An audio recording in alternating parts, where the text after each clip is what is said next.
is engaging our community in the efforts that we put forth to help our sea turtles. So outreach is a very small portion of what we actually do, but we hope that it has a big impact for all of you. So thank you all for coming to these programs. We hope that you learned something, and then you can pass that information on to others as well.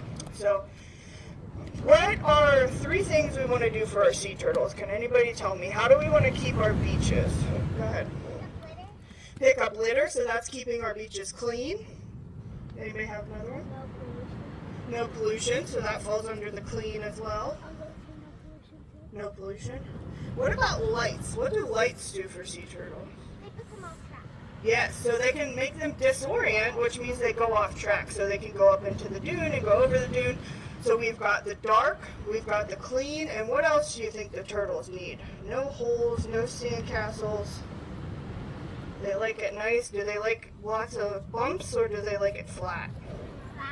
Flat. So dark, flat, and clean are 3 things that we're going to do for our sea turtles to make sure that they have the most suitable nesting habitat that they can have, okay? So this program that we're going to do today is a public nest excavation. So if anyone's been on our sea turtle locks, you had an opportunity to see a nesting female come up on the beach and lay her eggs. Now this is the other side of that. These eggs have been incubating for anywhere between 45 and 60 days now. This is a loggerhead sea turtle nest. And so 3 days ago, this nest actually hatched. All of those hatchlings made their way down to the water, and here we are. We've given them some time to come up out on their own, and now we're able to dig up the contents of the nest. There is a possibility that there could be a straggler hatchling at the bottom in there that didn't make it out with the rest of them. In that case, we will go ahead and release hatchlings, and we actually have a special surprise. We have another species, our leatherback sea turtle. We have hatchlings from a nest that we dug late yesterday, so we will release those before 9 o'clock today. So Skylar's going to go ahead and start digging up these nest contents while I talk a little bit. Loggerhead sea turtle, as we said, this nest hatched 3 days ago. Our loggerheads are our most abundant nesters in the state of Florida here, and this nesting habitat is very, very critical for our loggerhead sea turtles. We make up about 90% of nesting in the U.S. for our loggerheads. As you can see, she's digging up some of those contents of the nest right now. When these turtles come up and lay their eggs, they're going to come up onto the beach. They're going to start to body pit, so they will kind of move their butt back and forth, get a nice place in the sand. After they've made a body pit, they're then going to start to dig an egg chamber. That egg chamber generally is anywhere from about a foot or 2 deep. So Skylar did have a live hatchling there, so we'll go ahead and release that in a bit. So after they dig that egg chamber, they're going to go ahead and start to lay those eggs in there. So the whole process of coming up onto the beach and nesting is usually about an hour to an hour and a half long, but the portion of egg laying only lasts for 10 minutes. So this turtle's going to come up, lay her eggs, and then after she's done laying, she's going to cover up those eggs and she's going to camouflage them so no predators can get into the nest. So you guys are getting lucky. You're going to see a lot of hatchlings get released today. I am, but I can't. Oh, no, getting not right now, somebody sorry. else's body. Alright, so once that mama lays her eggs in the sand and goes back to the water, can anybody tell me if she comes back up to check on those eggs? No, there's absolutely no maternal care with our sea turtles. So she leaves these eggs up here, she goes back to the ocean, she will come back up onto the beach to lay more eggs, but she will not come up to check on those eggs. So Skylar, if you want to give me a hatched egg shell. Okay, so one of the reasons that we are able to do this work is because we have a marine turtle permit. So our permit to do this work is MTP number 10. So we... Sorry, this is dying. Yes, yeah, just don't get too close. Make sure you stay 3 feet away. Alright, and so we have this hatched egg shell here. Now, because the turtle has already emerged from this shell and there's no turtle in here anymore, you are actually able to feel this hatched egg shell. So these eggs are about the size of a ping pong ball, and you'll see they don't feel like a chicken egg. They're not going to break or crack or anything. They feel kind of like a leathery material. So I do need this hatched egg shell back, but we're going to go ahead and pass it around. If you want to feel it, you can pass it on to the next person. And then we do have some hand sanitizer that will follow right behind there if you need some of that as well. So just pass that along with the egg. Did you see the turtle puppy? Okay, so normally our loggerhead sea turtles are going to have a clutch size, which is how many eggs are in the nest. And it's going to be anywhere from about 70 to 130 eggs. So that's a lot of eggs in that egg chamber. So we'll have to see, of those about 100 eggs, how many of those eggs actually hatched and how many hatchlings went to the ocean. So now that we talked about the egg laying process and what exactly happens when these turtles come up on the beach, we want to go back to that dark, flat, and clean initiative. How can we make sure that we protect our beaches so that they are more sea turtle friendly? So keeping the beach dark. If you're staying on the beach, if you're staying right here at Hut Shores, make sure you close those blinds and turn off any exterior lighting. We say after 9 is turtle time, so 9 p.m., shut those blinds, and then, when the sun rises, you can open them up and watch the sunrise again. But during nighttime, we want to make sure we definitely keep those lights off. We also want to make sure we keep our beaches flat. So if you're digging holes in the sand or you make some sand castles, make sure that you knock those sand castles down and fill in those holes before you leave the beach that day. During sea turtle nesting season, we discourage people from digging into the sand. It is not the case, thank you. It is not the case that every single nest is marked. So we have a lot of unmarked nests in the area, so you may not know exactly where those eggs are. We also want to keep the beach clean. So talking about picking up the fireworks, picking up balloons, plastic bottles, anything you see on the beach that's trash, great way to protect our sea turtles. So what Skylar's doing right now, she's actually measuring the depth of the egg chamber. So what did you get there, Skylar? That is 52 centimeters or 19 and a half inches. So 52 centimeters or about 19 inches. So we're just shy of like 2 feet there. So that's generally how deep that egg chamber is. So what Skylar's doing now, she's actually measuring the stake that we put in when we originally marked this nest. So the day the mama came up and laid these eggs, we marked off this nest area and we took an original height of this stake right here. And what are we at right now? That is 64 centimeters. 64 centimeters. Do you have what it was originally? I don't. Okay. So it's at 64. We usually put it in around 70. So that meant there could have been a little bit of erosion that happened up here. And so we are able to take that measurement and make a conclusion of how much sand either eroded or accreted on the nest over time. What you're going to see Skylar doing right now is separating these eggs into different categories. So what she has now is an egg that was pipped. So that's when the baby sea turtle takes their egg tooth and cracks open the shell, and then they kind of put their body about halfway out of the egg. So when this nest is emerging, all of those turtles under the sand, they will all crack those eggs open with their egg tooth, and then they will start to emerge as one big mass emergence. The few that you saw in this nest, they were our straggler hatchlings, so they didn't make it out with the rest of the hatchlings. But we had some folks who just joined us, so just to reiterate, this nest did hatch 3 days ago. We would never dig into a nest, before it hatches. That would disturb the incubation process. But this nest already hatched. These hatchlings already made their way to the water. We had a few in the nest that didn't make it out with the rest, so we are going to go ahead and release those into the ocean at the end of this program. And we do have a permit to conduct this work. So anything that has to do with sea turtles, whether it's these programs, it's our nesting surveys when we go up and down the beach, everything has to have a permit. So, Skylar, as a permitted sea turtle biologist, would you ever dig into a nest if you saw it hatching? No, so we have a permit to be able to touch these creatures, but if we see a nest hatching, we want to let it happen naturally. Even though we have a permit and we could interfere, we will not. So as a member of general public, we suggest, and it's required by state law actually, that you should not touch these sea turtle hatchlings.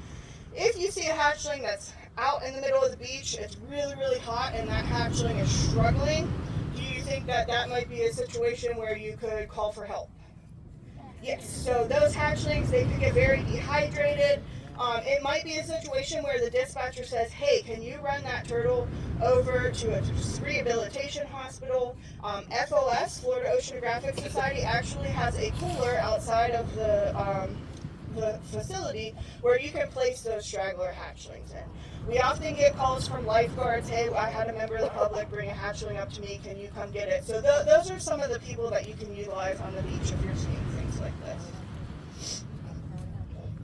Do we have any questions so far? What are the things on those? Yeah, so recently we actually changed what the stakes mean. In the past, a lot of people have been asking why we took the date off of them, so they did used to include the date. That's now discouraged, and actually FWC prohibits us from using the date. We had people who would kind of nest sit and try to watch the hatchlings come out, so we definitely want to discourage that behavior.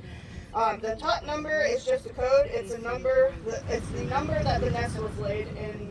When considering all the nests. So it's just a numerical number in order of the nest was laid. CC is the species. So CC means Caretta, which is the scientific name for a loggerhead.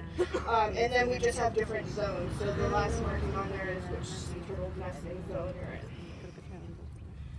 So when we are surveying up and down the beach, we actually start our route just south of Hutch Shores here. When we come through this area, we mark every single sea turtle nest, and you see a lot of these nests have the blue tape. The blue tape means that these nests are marked for protection only. They're not research nests, so unless we're having a public program, we're not going to dig them up. So if you ever see us come up to it and just pull the stakes out, we're not evaluating it as part of our research. The orange nests we are using for research purposes. But the reason that we mark all nests in front of here is because of those cabanas and the chairs and everything that you see down there. So as we're surveying up and down the beach, we're following a set marking scheme where we may only mark every 30-second nest. So that means where you see one nest, there are 31 more around you that are probably not marked. So that's why we discourage the use of umbrellas and digging holes and things during sea turtle nesting season. So, but if you have areas like this with a lot of beach furniture, areas in front of Jetson Beach Cafe where they have the chairs, we do make sure we mark all those nests so that they are protected. So Skylar's got a few different categories here. Of course, we've got the hatched egg. Did everyone have an opportunity to touch the hatched egg if they'd like to? Anybody who wants to touch it that didn't get a chance? Okay. You want to touch it? So we are able to allow you to touch the hatched egg because the turtle has already gone from there. So FWC says that that's fine, and you can go ahead and feel what that feels like. It very much feels kind of like a leathery material rather than like a chicken egg that's really hard and calcified. We had some hand sanitizer floating around. Would you guys mind just passing that over this way so they can use it if they want to? Bottle by your name. Thank you. Thank you. Alright, and then just make sure we get that hatched egg shell back. The other category that we've got is the whole eggs. So these eggs, for whatever reason, stopped at some point during development.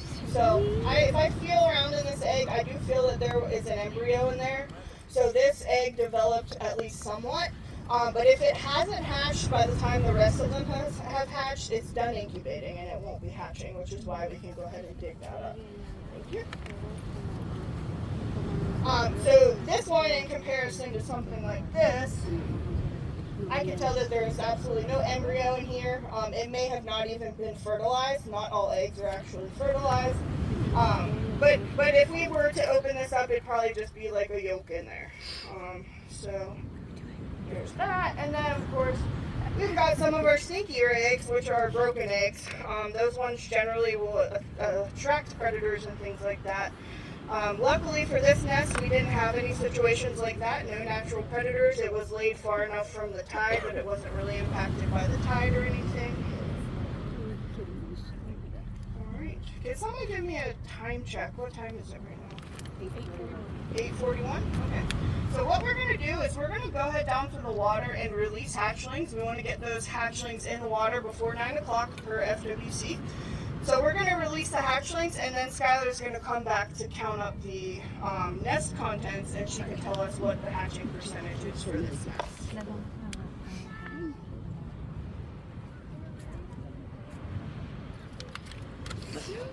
All right, everyone want to head down to the orange flags? Please stay behind the orange flags. Just gather around there. I thank you so much. Sorry. Sorry.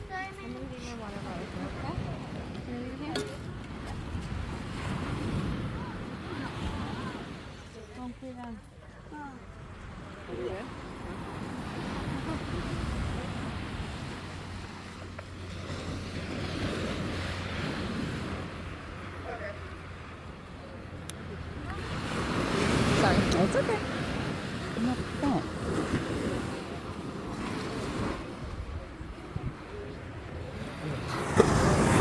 Very, very important advice.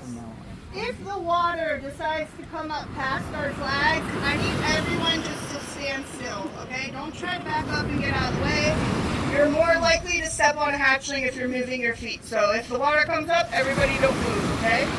I'm going to go ahead and put a few on this side, a few on that side, just to try to make sure that everyone gets a really good view of this, all right?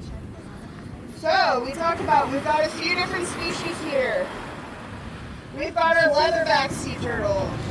Leatherback sea turtle is very, very different looking than our loggerhead sea turtle.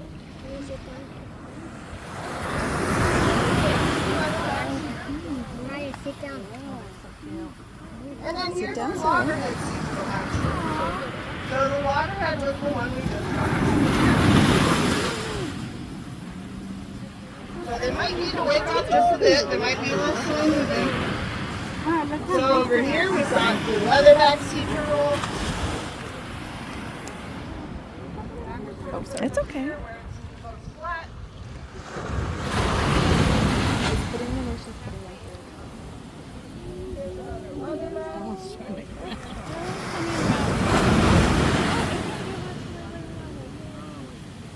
And then we've also got your loggerhead.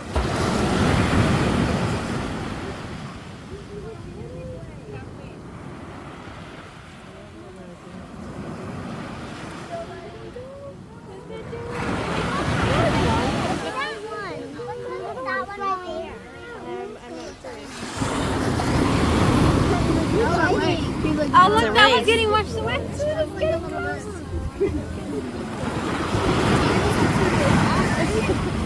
He will grow into them.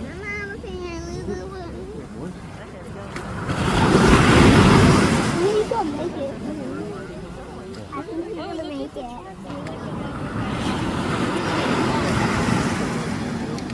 You know when the big, when they release the big lobby? I think that one right there is gonna make it. Hopefully they don't. I don't know which side to watch. Look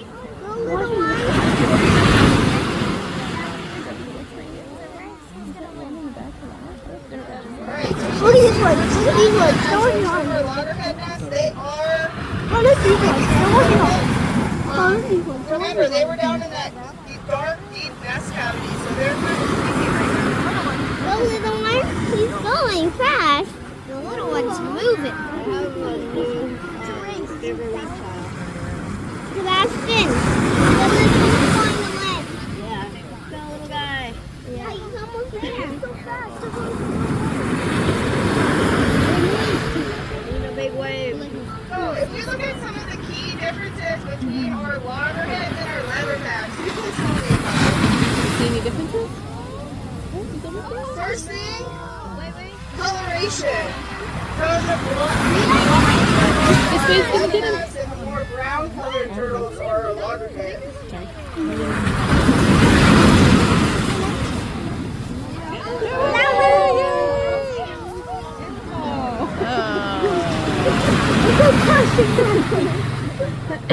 Took him the wrong way. Almost fell. You can see that our leatherbacks also have ridges on them, while our loggerhead sea turtles have other scoops on the back of their shell. I hope both of these sea turtles in my... Leatherbacks have these extra long flippers that help them crawl with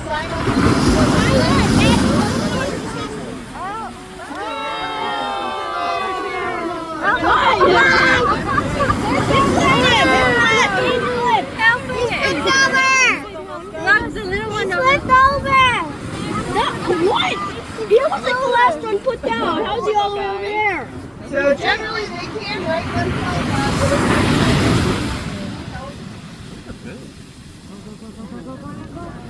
see that just my small Look at him go! Oh, it's so slow.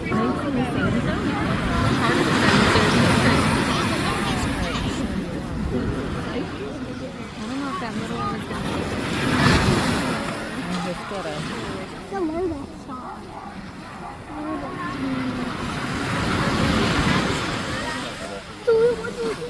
It's working so hard. There goes you.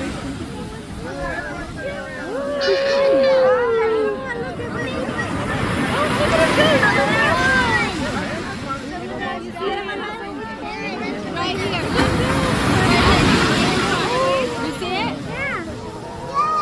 All right, we've got our first loggerhead into the water. Wait, that one flipped upside down. Look! There, oh, he jumped. Oh, he's running! There he goes, there he goes. I think that one's flipped upside down. He's gone. Sebastian, that one's flipped upside down.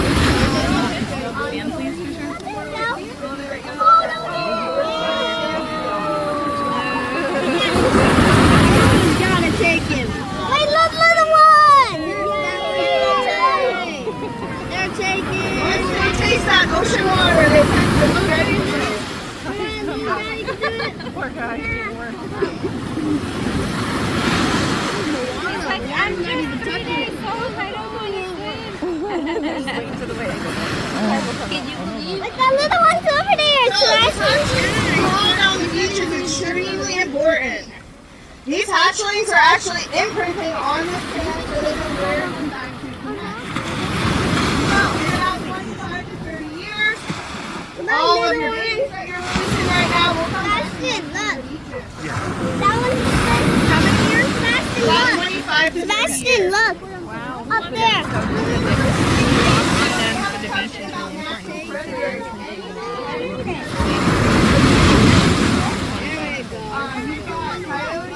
No. No. He's like 5 minutes. There's a big one. That is gonna take it.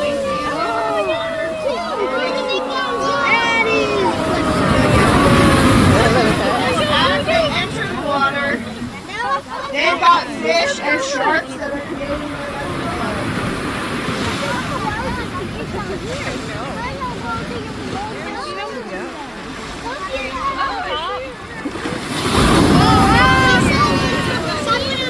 If you look at the wave a minute, they're like right there. That one's in the hole! Let's put this on. Put them on so you can see when they come up on the wave, you might see them. When the wave comes up, you might see them swimming. You two, look! Sebastian, look! Look at those two! They're going together! They're buddies. Yeah. Why do you have Watch the wave, watch the wave. Alright, one more big wave and we're No, why is it Leatherbacks will start to wake up just a little bit. So you'll see them fall for a bit and then they'll stop and come up for a breath of air. And Wait, then look they'll at keep that going. big one! So sea turtles being out on the beach is So not really big what they're one! made for. Sebastian! They're able to swim in the water much easier than That crawling. one's up! The only time that our sea buddy. turtles will be on land is when they're hatching from the nest and when they're coming up to lay their eggs. As you can see, we've got one of our natural predators who are circling right now.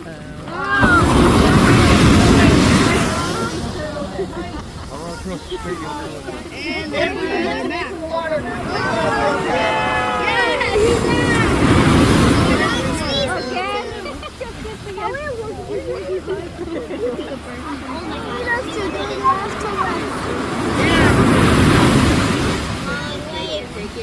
Take it. Yes.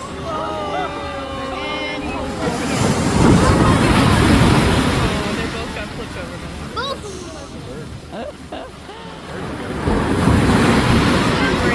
Yeah.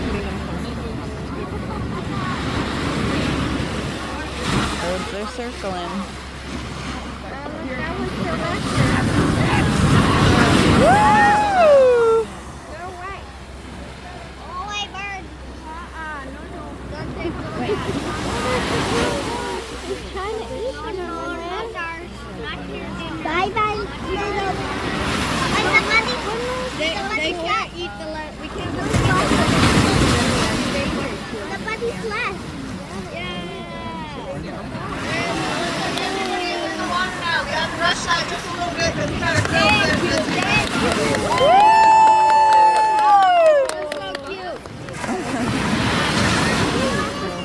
You guys saw the predation trying to happen firsthand. These guys don't have anything out here. No problem. If you want to join us back up at the nest, we're going to go ahead and count all of those nests. Did you see him in the way? No. It was like on the way. I saw one on the way. I'm so sorry. I'm sure they bring them to testing, maybe they bury them or... Alright, we're going to give Skylar a chance to count these eggs. So as she's counting, please don't ask her questions, but go ahead and ask me any questions you guys might have. Didn't you say we could watch this? Watch these programs? Every Friday, we try to have one at 8:30. It does depend on hatching though. So if you can check our website or our Facebook, and we will say like, yes, the nest is hatched, we can do the program. We watch it on Facebook or live? So yeah, we were filming live on Facebook. We had a little bit of turtle emergency that Chelsea had to tend to, so our broadcast got cut off. But normally we'll try to film them live. Yes. Question. How do you guys wait so long to do Wait so long for what? it? To do the thing to let the sea turtles out. So like the 3 days? So when the nest hatches, part of our protocol in our FWC handbook is that it says we can't dig it up for 72 hours. So it's FWC's decision. They kind of set all of the rules and laws surrounding sea turtles. But we're waiting that time so that any hatchlings that maybe didn't come out with the big group, they're able to come out as well. So in those subsequent days, we often have what we call a subsequent emergence, where we'll have 1 or 2 hatchlings that come out the day after it's actually hatched. You can go ahead and count. Oh, what'd you get? I have 3 live hatchlings, 2 dead hatchlings, 1 dead. Okay. Gotcha. Alright, question. Where do they usually go? Like from here? So the hatchlings, something really interesting. I'm going to start kind of from the beginning. We talked about they use their egg tooth and they crack that shell open. As they're doing that, they're absorbing their yolk sac, like basically through their belly button. So that yolk sac is the only food source that they have from the time they reach the water until they get miles and miles offshore. So as you saw those hatchlings hit the water, I'm sure you saw their flippers start to go like this. So they're going into what we call hatchling frenzy. So they're going to swim like 2 to 4 miles offshore into the sargassum weed line, and that's where they're going to stay and grow up then. So the seaweed that you see washing up on the beach, kind of stinky and gross, but super, super important for our sea turtles. That's where the babies tend to grow up, is out in that weed line out there. From the time that they hatch, how long does it take them to get out of the nest? So usually it's about like 2 or 3 days. So they're hatching and they're all kind of sitting under there and they're waiting. So they're waiting for a temperature signal, and that's the drop in temperature. So it signals, hey, it's nightfall, it's safe for you to come out. When we have these nests that hatch during the day, usually it's during like a cool or stormy day because they think it's nightfall. Sometimes it's right in the middle of the 90-degree heat, which isn't smart. It does happen. There's always those little phenomena that we really can't explain.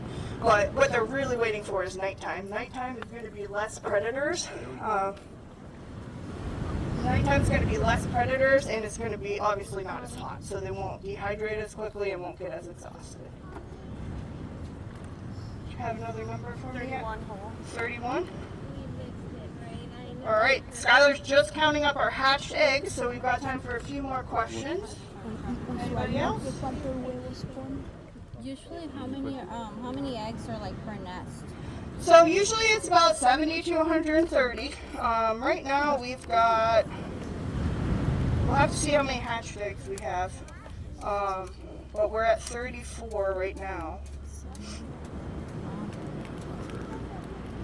And then we'll do a little calculation that tells us kind of what the emergence success was from this nest. So of the total number of eggs, how many actually hatched and went to the ocean?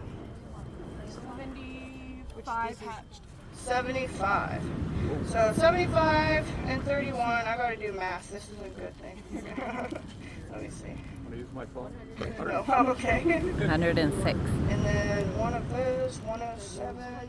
So we had 75 of 107. I will let somebody divide that for me if they want to and multiply by 100 to give me a percentage. 107 divided by 75. 75 divided by 107 times 100. Was there another question? 70%. 70%? Yeah, that seems right because it's just over 100. So yeah, 70% success of hatch rate. Usually with the loggerheads, we're looking on average of about 80%, so this is a little below average, but we're also taking into account, 10,000 nests in a season. So, any other questions that we can answer before we end the program here? If you would like to see an embryo that's inside of this egg, you can come up and see Skylar. If children are coming to see and stuff, it's nature, it's science, but it's not the nicest thing to look at. It's not a live embryo, but you're welcome to come up and look.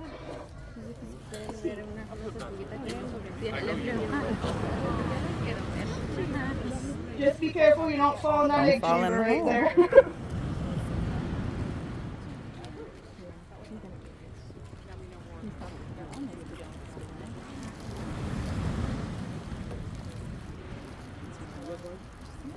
There's no chance of seeing any other hatching eggs, right? No. Made it too late. Okay. All right. Thank you. Hang on, I'm sorry. So they say one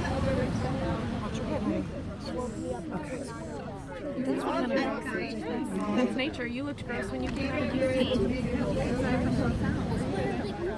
So this is their yolk sac. The yolk of the egg is how they get their energy. It's like their food source while they're in the egg. Oh, it's dinky. Hold on, There's a little one that wants to see her. I wouldn't be surprised if turtles have sort of that inkling, but I will say that of all the turtles that are nesting right now, nests are laid at every point on the beach. The smartest of our turtles kind of lay mid-beach because then you have minimal exposure to the tide, but you're not way up here where you're going to get dried out, and you're more susceptible to predation if you're up here by fire ants, ghost crabs, any kind of mammal predators. So it's hard to say, but our green sea turtles, they nest later in the season, and it has been said that because they nest later in the season and their nests can be impacted more by hurricanes, that they tend to lay closer up into the dune. Yeah, no problem. So this program will happen on most Fridays in July at 8:30. The program depends on hatching, so you need to check our Facebook or our website to make sure that we had a nest hatch so we are able to host the program. You see all these nests that are marked here, normally we can almost guarantee it, but not quite because we don't know what nature's going to do. If you have any follow-up questions you'd like for me or Skylar to answer, please stick around and ask us. But we are going to go ahead and conclude the program. Thank you guys so much for coming out.